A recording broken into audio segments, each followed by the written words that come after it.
What's good, ladies and gentlemen? Welcome to episode 15 of the Art Meets Culture podcast. I am your host, Ade Sanusi. Hope you guys are doing fantastic today. It's been a phenomenal week as usual, working during this podcast. I hope everybody is, continuing to stay positive, staying prayerful, staying in good faith, staying positive, and, just chilling out, for the meantime, as much as we're going for this nuts period. But I just hope everybody's doing fantastic and phenomenal. To the artists, hope you're still working hard, putting, your craft at the forefront, spreading a great message. I've recorded some dope episodes, heard some fantastic stories, and I'm liking what I'm seeing. I'm loving the stories I've heard.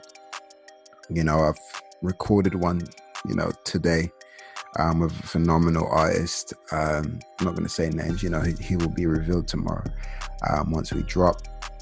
But, phenomenal guy, phenomenal work ethic, phenomenal spirit. But, I don't want to say too much on that, But today, I'd like to introduce, our next artist that we've interviewed today, Aymi Designs, aka Aymi, an artist who we've worked with on our second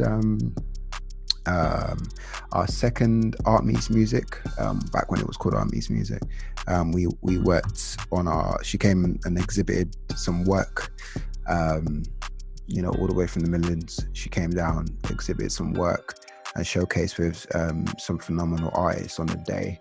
I'm trying to remember who exhibited that day. It was just incredible. We had Matthew Vieira. Shout out to Matt. I'll be in your DM shortly. he's a great guy. But yeah, Aymi Design, she came down, brought some phenomenal artwork down. She's gone on to, give her work to the likes of Trey Songz, Nicki Minaj, Rihanna, who's massive. So she tells the story about that. She also talks about, her role in, her role in building her entrepreneurial career, what it took for her to, to do that, her transition, from artist to businesswoman to now doing it full-time and focusing full-time on art, but yeah, I don't want to speak too much for her. I'm gonna allow her to speak, and you'll hear her on our conversation. You hear how, she's executed as a woman in this industry. She says, the industry is scarce for women in art, but there's definitely loads of women in art that I'll be having conversations with, because as much as, there's loads of males in it, we're definitely going to highlight the women who are executing very well. So definitely I'm going to, make it my mission to make sure I get, the females speaking with their voice on this, because, it is important, that women are heard in their industries, and it's important that, they can have a clear message. I don't like to say, I hate saying it's male dominated, because it's just not nasty, because I feel like, I see, my missus, she's a phenomenal human being and a phenomenal queen, and she works her hardest, and I salute that. Same it goes as my mother. So as women, they play an important role in all our industries. So shout out to all the women who are killing it. Shout out to my future daughters, it's my future nieces, any female that I mentor in the future, be empowered, be empowered daily. Do you know what I mean? Because, they tell you can't do this, you can't do that, males this, males that, like, for lack of a better word, fuck us, fuck us in the sense of, you don't have to pay attention to none of that shit. What you have to pay attention to is your strength as women. So, to kick off, embracing and showcasing women in art, we'll start with Aymi Designs. But yeah, be sure to like, comment, subscribe on SoundCloud, iTunes especially. If you're not on, if you're on iTunes, you got iTunes on your phone, just hit that subscribe button on our account, on our podcast, Art Meets Culture. You'll see us. Subscribe, download the episodes. If you like us, like, just put a comment, just tell me how you feel, tell me what you're vibing with. Also SoundCloud as well, which I've mentioned actually, Spotify rather, support on that, follow that, you will get alerted when the podcasts drop. Do you know what I mean? We want you to be the first to know. But yeah, I'm trying to think what else, but I appreciate the support as always, and we appreciate you pushing us as a brand, so, and I appreciate you sharing it with your friends. Shout out to all the people listening in the US. I see you all, and thank you. But yeah, it would be great to know where you're from and where you're listening to. I can see it, but it would be great, in the comments or in the DM, just tell me, you're checking it out now, you're listening to it now, I'll salute you. Give you a shout. But yeah, let us know where you listen to it. Screen grab it, say you listen to it. All support is a beautiful support. No cost a thing. But yeah, without further ado, I'd like to introduce Ames Designs. Aymi, thank you all. She puts her money where her art is, and I hope you guys are doing that also. So it's the Art Meets Culture podcast. Put your money where your art is. Let's go. How are you, Ames? How's things? I'm good, thank you. How are you? All good. Enjoying the nice rain currently. Yeah, the weather's not great, but it is what it is. Yes. So, how's everything going? How's this whole COVID-19 situation treating you?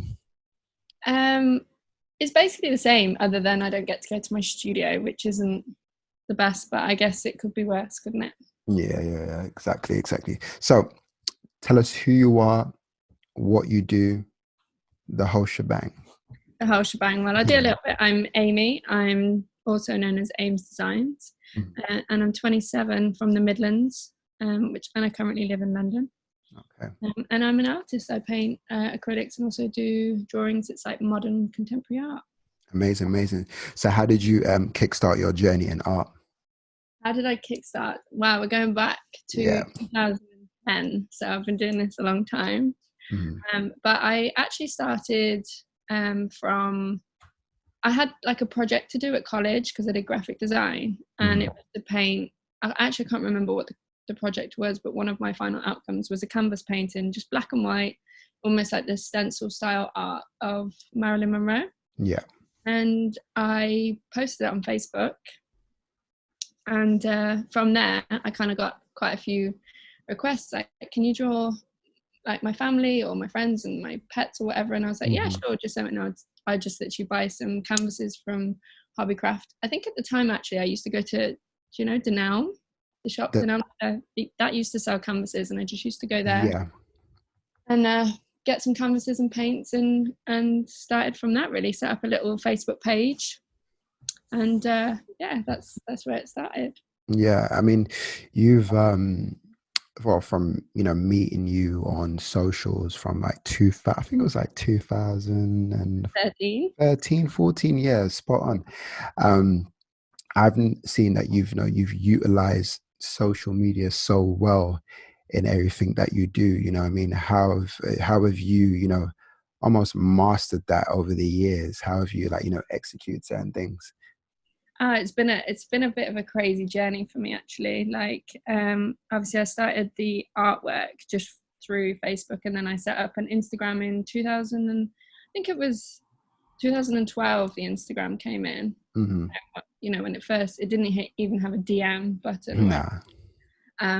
And so when I set that up and was able to reach people that I would never in a million years thought I could reach, it kind of just escalated from there, and I realized that I could not only I enjoyed art, because I'm not here to say that I'm the best artist in the world. Like, technically there's so many artists that are, attention to detail is insane, but I really loved the business side of things that I went down.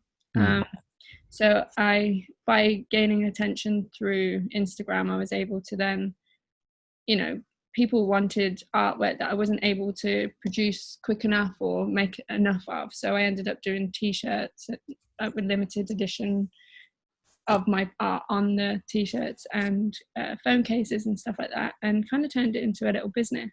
Yeah. Which led me to meet certain people and do other things. Yes. Social media as a big platform. So you say certain people, and you're being very modest. You've met the likes of, Rihanna, Trey Songz. How did they get in contact with you, or how did they even see your art? Through the early stages of Instagram. 2013 was like my biggest year. I was just going into uni doing graphic design, which I absolutely hated. And I was still doing, my side thing for uni was, was just to paint, still continuing to do commissions just to get, I'd sell them for 40, 50 pounds. That was like kind of like my job. Yeah. And but at the same time, I would start to do my own thing. So I painted Rihanna and I put it on Instagram.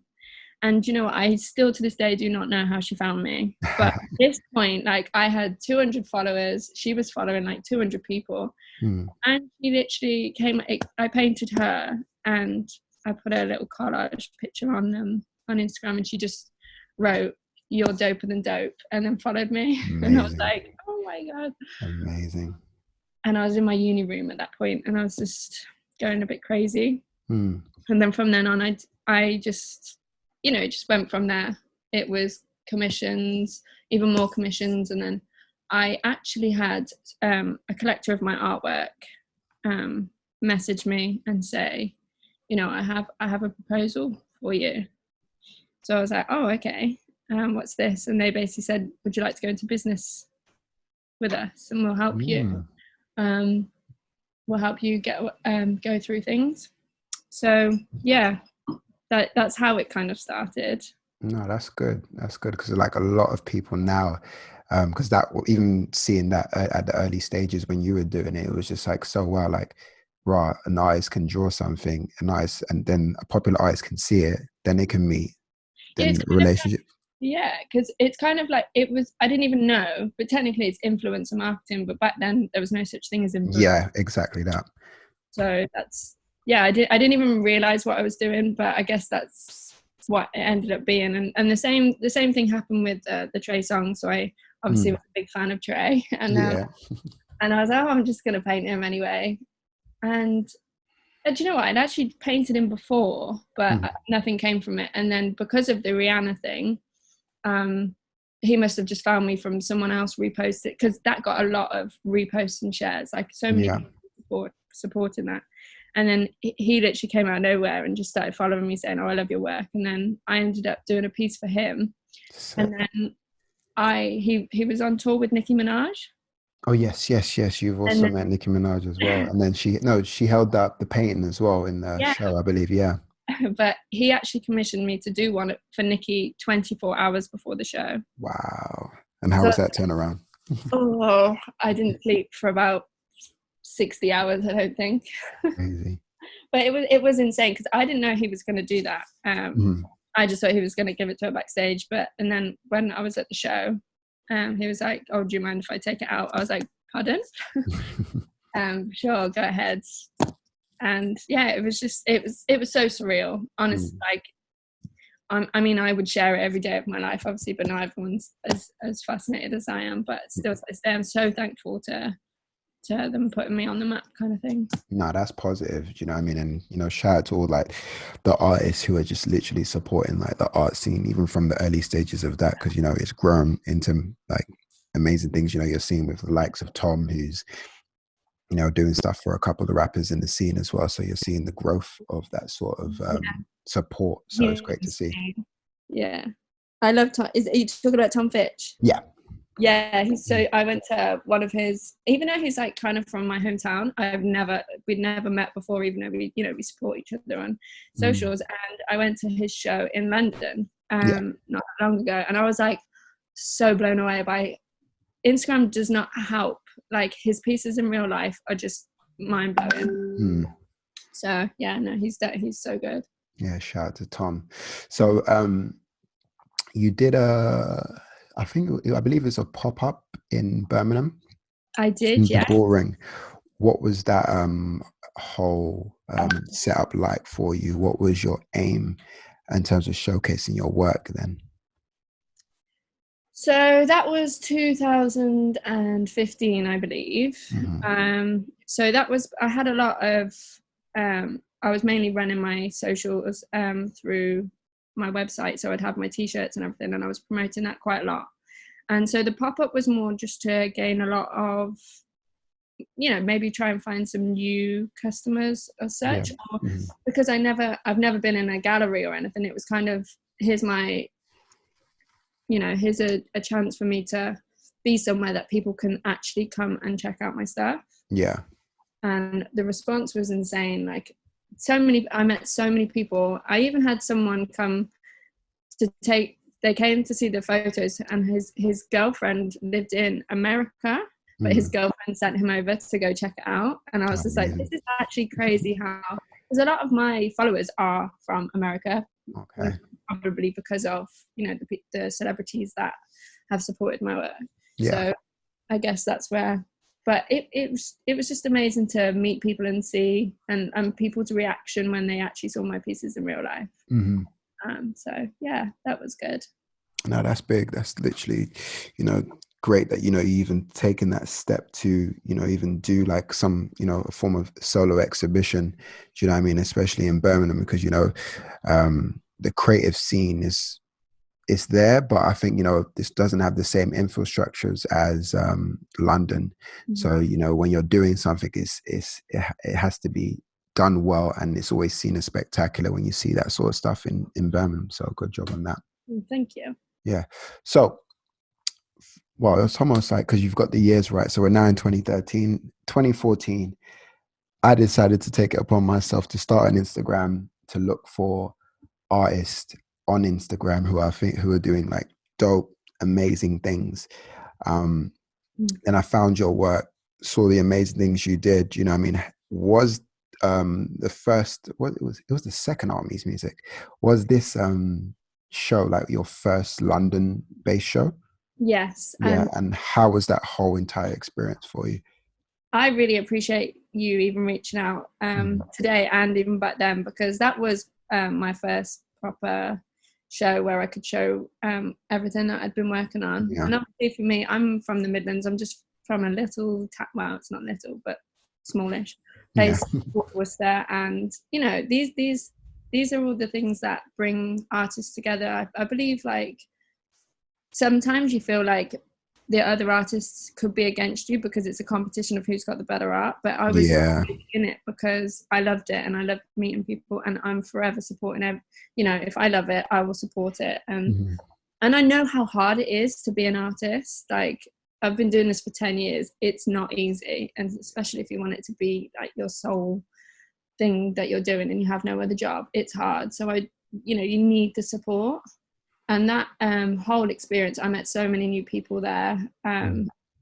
It was so good. It was one of my favorite things I've done. Amazing. So thank That's you. literally, it was like yeah, so it was our second show. Initially, it was supposed to be in like another venue, but Yeah, we got that venue literally a day before, no, a week before.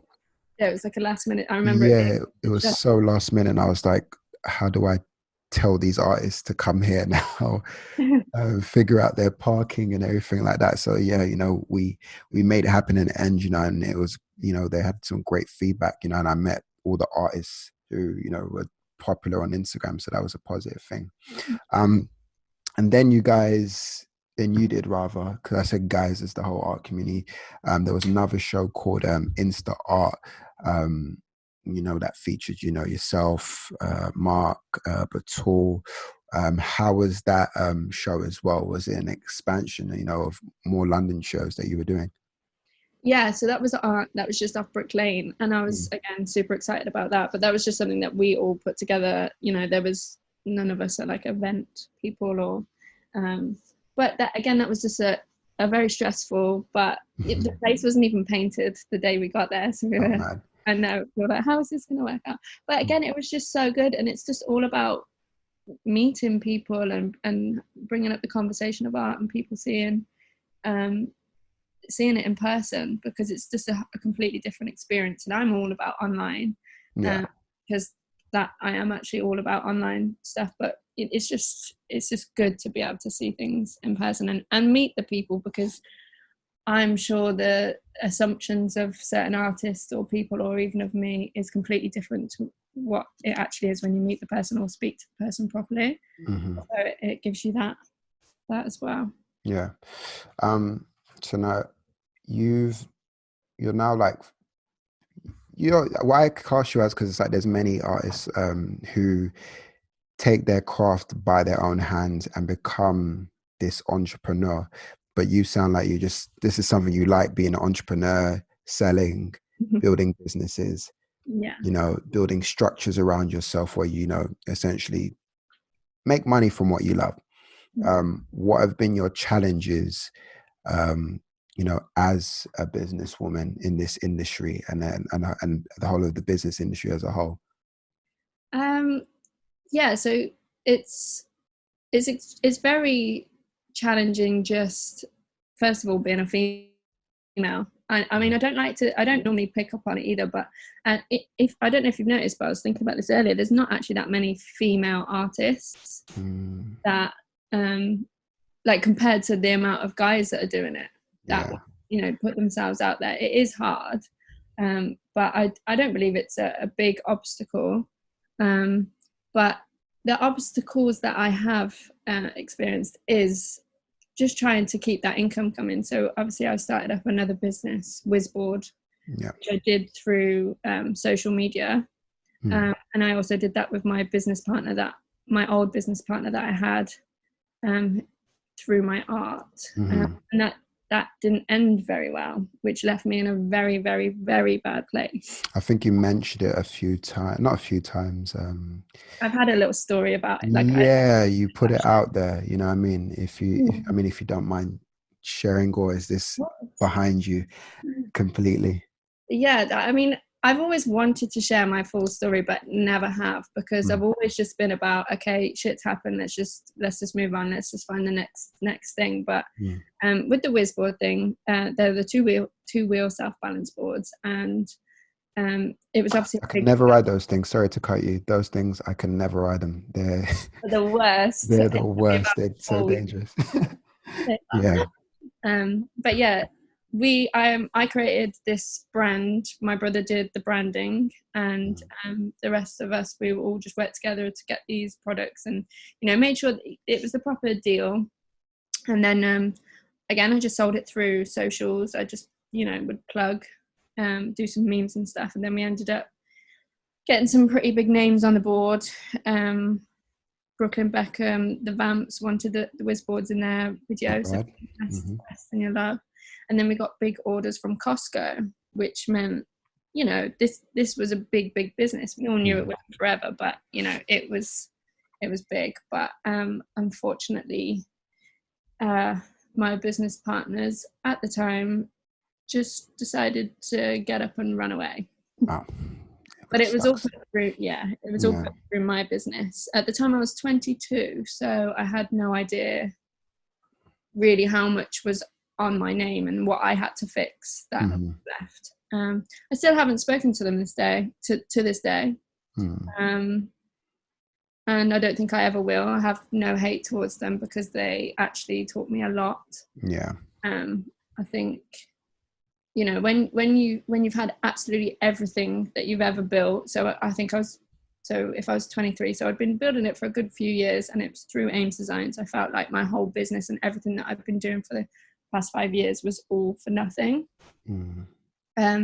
So even at that point, I was like, I can't even do art anymore. Like, I hadn't posted for 2 years about art. You took a hiatus, which was noticed, because usually you would post something every day, a portrait piece or something, what I mean? I was on it, but because I was posting on this other page, because it was like a business and I was excited about. So I definitely took a left turn there, but then it led me to my next business, which was eShow. Which I wanted to go on. And how's that business been, treating you? Definitely it's received some great press, that we've been seeing. Yeah, I mean, it again, it just blew up through social media. And like when I was, you know, planning it and the whole idea behind it, everyone's like, how are you going to sell that on Instagram? And I'm like, well, no one else is, so that gives me more of a reason to. Exactly. Yeah. So I just did it. And you know, we have a great team. Again, Liam, my brother, did the branding. And so I was working on that for 18 months, but I've left, as in I don't work on it anymore. I'm still a shareholder of eShow. And obviously due to COVID-19, it's you know, it's a business that people want and need right now. Yeah. So it's doing very, very well. That's good. But in January this year, I am now full-time on my art again. As you can probably tell by my socials. Yeah, no, you're posting quite frequent. You know, and I think it's art is in a great space now where, you know, a lot of people are making money off of it. Do you know what I mean? Not to say that everyone's doing art for money now, but I think you've had enough experience over the years by doing it for free, selling it at a certain price, meeting celebs, and actually know what you're doing it for. So you more have a clearer understanding on what you're doing it for now. Yeah, definitely. I think as well, there's a lot, you know, I post because I love it. And I'm, like I said at the beginning, I'm fully aware I'm not the best artist in the world, but I love it. And doing all of these businesses and experiencing everything that I've experienced over the last 4 or 5 years. And I'm back doing my art because that's what I love. And some of like my pieces that I've done since November, they all tell a story. And, you know, one of them is money. 2 of them actually is money in chains. And it's all about dreams worth more than money, because sometimes I feel like the more money you make, the more trapped you feel. And that's because maybe it's the wrong way to make that money. There's got to be a different way. Do you know what I mean? Yeah. That's my interpretation of it. And at the moment, I'm just really, really loving getting back into it. Yeah. And, you know, we're at a perfect time where we can literally, you know, focus on our craft. You know what I mean? You know, this COVID-19, obviously there's bad things happening in the world in terms of deaths and everything like that. But, you know, if you're a creative who's always dreamed of time and needing time, this is like a great moment to actually hone that in. Yes. You know, you've, like I said, you know, you've had your viral moments, but you've probably had one of the biggest viral moments that I've seen with your special message to the people who are stuck at home. Do you know what I mean? And, you know, letting people know that they're more than safe at home. So what was behind that? What made you do that piece? So I actually had a lip painting on that wall. That's just my wall outside, that every now and then when my canvases haven't arrived, I just seem to paint on it. That I was actually thinking of doing something more of an art piece, not text, but because I was just in the house and that it just, I don't know, there was no reason for me to write that or even take a picture, because I mean, you know, I literally just got a paintbrush and wrote in really bad font with, you know, it didn't even match or anything. So it wasn't I wasn't going to go, right, I'm going to post this and this is what it's going to do. It was just, oh, that actually looks quite cool. I like that post. I like that picture. I'm going to post it. There was nothing but for me other than that resonated with me. And I was like, okay, because I live with my housemates. And it was just this, we like this idea, let's just put it on the wall. And I was just going to put it there just for a couple of days until I can think of what I really want to put there. But that, once it was painted on the wall, I was like, that's got to stay there now, because it was, I don't know, it was just as much as powerful to me as it was to the rest of the millions of people who have seen it. Yeah. But I don't think I realized until after I did it. Which is sick, you know what I mean? It's always, because I've had the odd viral moment here and there on the profile, and, you know, the bombardment of messages that you get and, you know, the amount of shares you get is incredible. Do you know what I mean? It's good that you're, you know, doing something purposeful, because, you know, some people forget that, you know, art is still supposed to speak a message at the same time. Yeah, I actually want to, Have you ever heard of Stazzy Art? I'm sure you have. Yeah, that's my Yeah. guy. That's my guy. Yeah. So he put some stuff on his story like, right, artists, now it's your time to, you know, make history. And it made me think about my pieces, because, you know, I draw from reference. I love just like trying to make the person obviously look like who it is. And when he said that, I was like, yeah, I wanted to start doing some pieces that actually, like, when I look back, I know exactly what time of the year, or, you know, what we were going through at that time. So that quote was good, but even though it's, you know, it is art, I think it's art. Some people are like, oh, that's just a quote on a wall, but to me it's art. And then even my latest piece that I've done, again, it was because Stazzy made me think, you've got to do something a bit more, you know, got some meaning behind it. Yeah. Shout out to Stas, because he's very good with that. You know, I mean, I've had him on the podcast. By the time this is out, Stazzy's will be out, so that's going to be out shortly. He's like, you know, he's always studying the next level of artist. Always saying we have to do stuff with meanings. You know, him and another artist called Kobe. I frequently have conversations with them because their mindset on what art should be or what they want it to be is always behind the message, the story. And those are the key things, you know, that I hold when, you know, trying to discuss with artists, like, what's your message going to be about in years to come? Do you know what I mean? Because right now it's like we're in a world where everybody's drawing portraits. Everyone's drawing their favorite artists right about now, you know, just to get those hits and everything like that. But in the end, what's the story going to be about your whole artistry? Do you know what I mean? Because those are the things that, you know, future generations are going to research in the end, and they're going to remember, oh, during COVID-19 we saw this piece and it meant the world. It's like someone may even write the message you wrote on the wall somewhere in Indonesia. Do you know what I mean? And, you know, it touch really like that. Pieces, yeah. No, it's amazing, and it's amazing to feel that, like, I get really sweet messages. You know, I'd expect to get a lot more hate, but to be honest, the people that message me saying that, like, you know, I've inspired them and stuff, that's what I really love about it. I think as well, because I don't know, I try and just be honest. Like, I post the pictures that don't look, you know, the ones that have gone wrong. Like, every piece that's posted, there's probably about 4 or 5 that I've done before that hasn't worked out. It's not like a, you know, perfect portrait every time. I think it's really important to keep it real, and Stazzy definitely does. Yeah, big up Staz, man. That's my guy.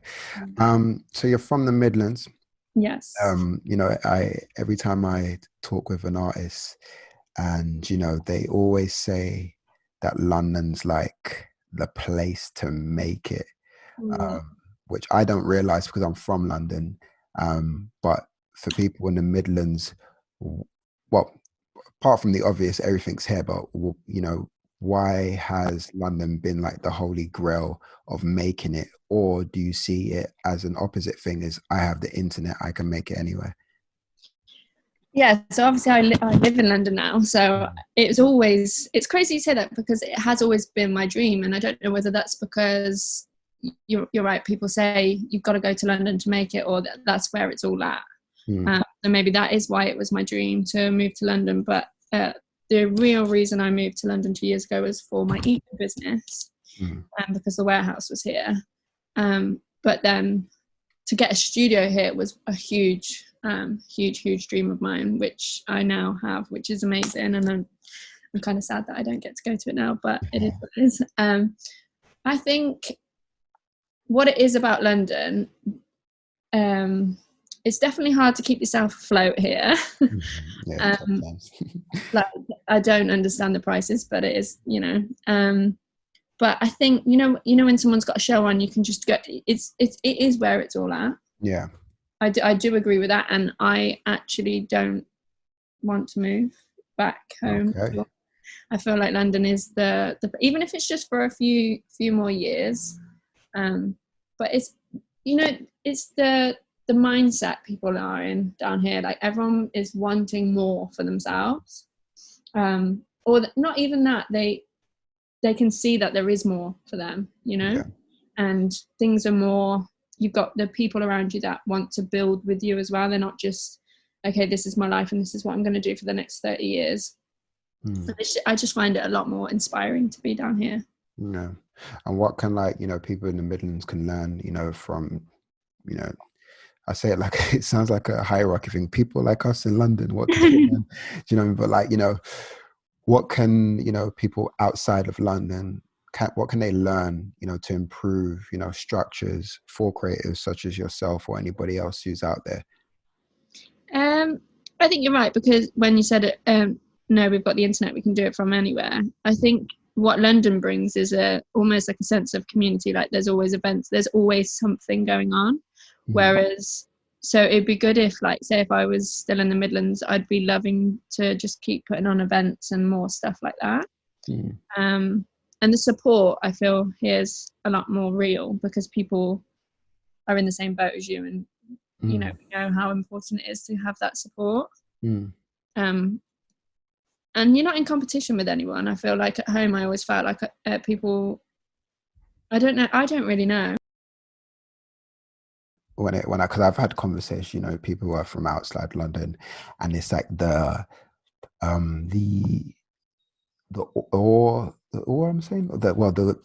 admiration for like Londoners and what is happening. There's an events everywhere. Because I had an apprenticeship scheme called Music for Good, and there was one artist from Birmingham called Roxanne, and she's come back from Birmingham, and she's seen London, and she's just been amazed by it, and she's always said that, I wish Birmingham was this serious because we could do so much, because she said there's so many talented people out there, but they're so stuck on one form of structure and are fearful to kind of jump into the pool of London or the pool of, taking that risk. So, it's great that, you're taking that risk to come to London. Yeah, I mean, and I think, because I lived in Birmingham as well for quite a few years, it's got so much potential, but I don't know what it is, just nothing moves. Like, I just feel like it's very stagnant, and I think it's just all about being open-minded, and that's what I found moving down here. Like, I'm constantly inspired. I'm always like, oh, how have you done? I love hearing other people's stories, and that's why I love your podcast as well. But thank you.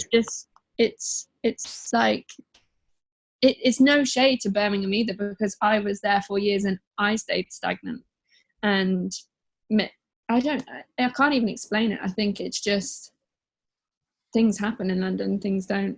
Yeah. But it's also your mentality as well. Maybe I just wasn't right, because there's so many like you said, people from Birmingham who are really successful. I guess for me personally, I needed to be around people that would help me get to that next level. I wasn't able to do that by myself. Well, God bless London. I mean, we're inspiring the people, so that's positive. Who inspires you as a whole, as an artist, businesswoman, everything? Artist, I say every time. I went to uni with him, Mr. Ree. Have you heard of him? Yes. You have.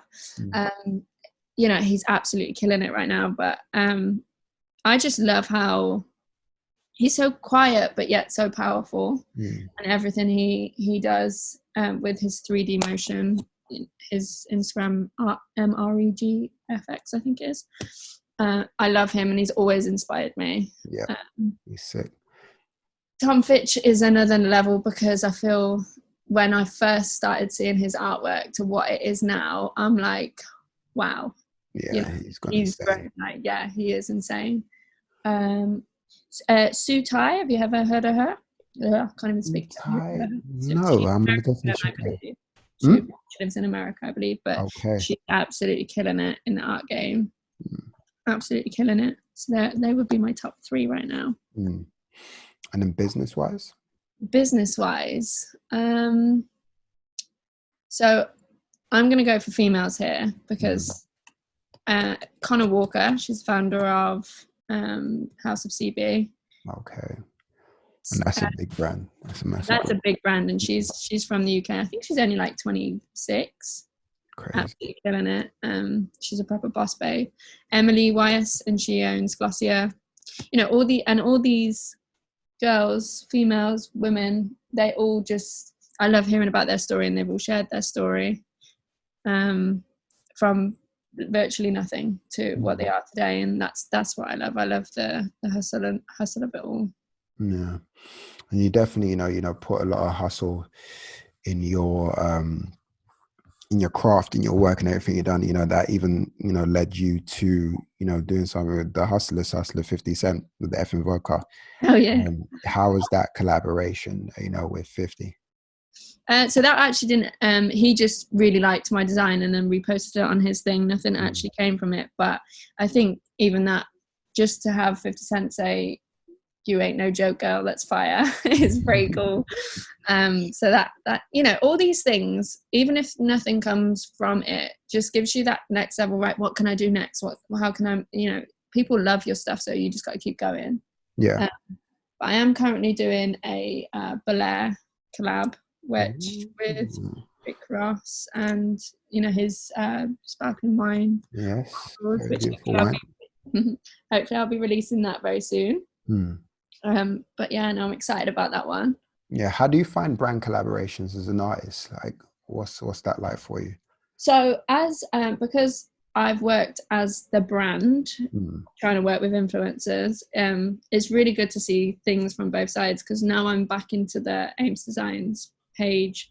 I am now the one that I'm trying to work out what a brand would want to work with me. I would only work with brands who I actually love, and I definitely don't want to be turning into someone that's just going to sell stuff on Instagram because I've got a couple of followers. Yeah.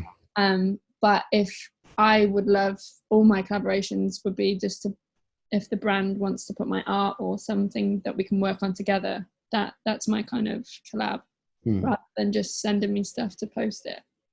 Okay, no, that's live, because it's I definitely feel as though, like, the brand and art game is definitely, coming together quite well. Yeah. Even like with us, we've done things with like Relentless Energy Drink, their exhibitions, Red Bull, and a few others I was about to say, but I should hold my tongue at the moment. Oh, say it. Yeah. You're not allowed to say it. Nah, not just yet. I just got to make sure paperwork is signed and Okay, stuff yeah. like that. But these things are like, exciting, because I think they're really, and it's just my passions on it. It's like, I don't want, a brand to look at art and just think, oh, it's a little prop piece that you just have at your event. Yeah. I want artists to be taken as serious as you would book a music act, as serious as you would, take anybody who's, doing something big in the influencer game. Do you know what I mean? You guys have done something very phenomenal with your talent, and it's inspiring people to draw, inspiring people to look at your stuff, inspiring people to ask questions, and possibly saving lives. Do you know what I mean? By keeping people mentally engaged with what you're doing on a positive level. So it's very good. Yeah, definitely. Creative, get the creative juices flowing for everyone. Oh, for sure, for sure, for sure. So, like, what is your overall ambition for Ames Designs? For Ames Designs, I really wish I didn't call it Ames Designs, to be honest, but it is what it is.